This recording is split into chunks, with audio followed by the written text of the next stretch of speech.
বউ, তোমার লাগে ভাত নিয়ে আইছি, গরম গরম খাইয়া যাও। তুমি খাইছো? আমি খাইছি তো।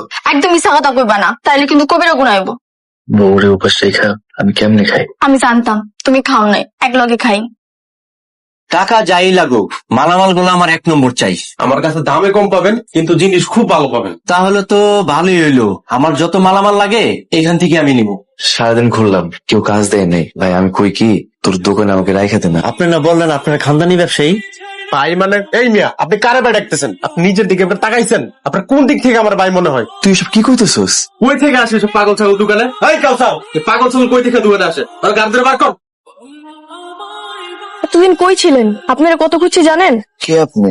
আমার কেন খুঁজছিলেন? কয়েকদিন আগে যে আমি অ্যাক্সিডেন্ট করেছিলাম, আপনি যে আমাকে হাসপাতালে ভর্তি করলেন। ম্যাডাম আপনি কেমন আছেন? আলহামদুলিল্লাহ ভালো আছি। আপনার মুখে তো শুকনো শুকনো লাগছে কেন? খাওয়া দাওয়া করেন নাই? রোজা রাখছি তো ম্যাডাম, হেলেগা। মাশাআল্লাহ, আমিও নফল রোজা রাখছি। আজকে তাহলে আপনার বাড়িতে ইফতার করব।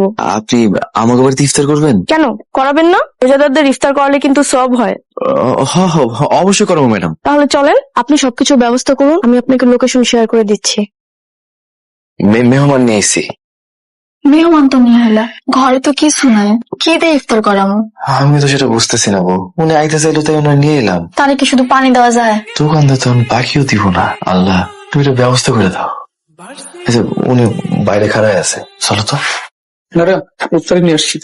খাবারগুলো নেন, আজকে আমরা সবাই একসাথে ইফতার করব। ম্যাডাম আপনি এসব নিয়ে আইছেন কেন? আমি তো কইছিলাম আমি ইফতার করামু। আমাকে আর ম্যাডাম ডাকবেন না, আমি আপনার বোনের মতো, আমাকে নাম ধরে ডাকবেন। কি কোন ম্যাডাম, আমি আপনার নাম ধরে ডাকুম? হ্যাঁ ডাকবেন, আমি তো এটাই চাই। ম্যানেজার। জি ম্যাডাম। ভাবি খাবারগুলো নেন। আচ্ছা ঠিক আছে, আপনারা তাহলে কথা কন, আমি ইফতারের আয়োজনটা করি। আল্লাহু আকবার, আল্লাহু আকবার। আপনাদের আসল বাড়ি কোথায়? এটাই আমাকে বাসুর বাড়ি। আমার কিন্তু তা মনে হচ্ছে না, এই বাড়িঘর দেখে মনে হচ্ছে পরিত্যক্ত বাড়ি। আপনারা নিশ্চয়ই কিছু লুকাচ্ছেন।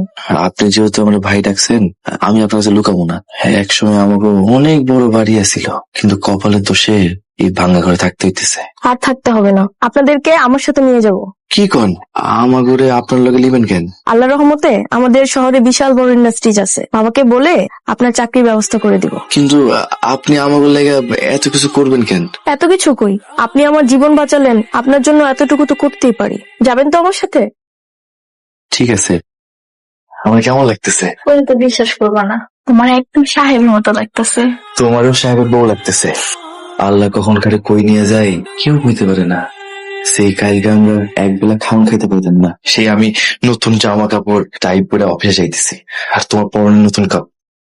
আল্লাহর দরবারে লাখো কোটি শুকরিয়া। হয়েছে, আনন্দের সময় চোখে পানি মানায় না। কি করুন বউ, আগের অবস্থার কথা মনে পড়লে চোখ দিয়ে এমনি এমনি পানি চলে আসে। ঠিক আছে আমি আসি। সাবধানে যেও। আল্লাহ হাফেজ। আল্লাহ হাফেজ।